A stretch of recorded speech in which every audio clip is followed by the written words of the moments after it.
আজকে জল আনতে যাওয়া। হ্যালো গাইস, আজকে তো উদ্রি নেওয়ার দিন। তো আমি সকালে উঠে স্নান ধান করে নিয়েছি, সকাল সকাল ঘুম থেকে উঠে গেছিলাম।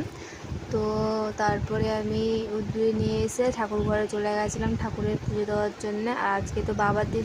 তারপরে পুজো দেওয়া হয়ে গেলে আমারও খুব খিদে পেয়েছিল, তো তারপরে আমিও খেয়ে নিয়েছিলাম, কারণ সকাল থেকে না খেয়েছিলাম। আর আমার না ফল খেতে একদমই ভালো লাগে না, তো ঘুরপানো ছিল আর আলু সিদ্ধ খেয়ে নিয়েছিলাম।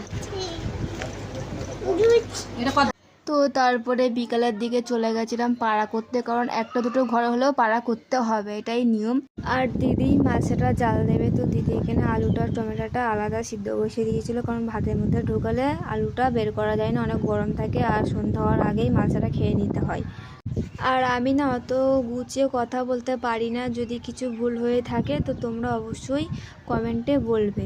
আর এদিকে ভোলে বাবাও চলে এসছে।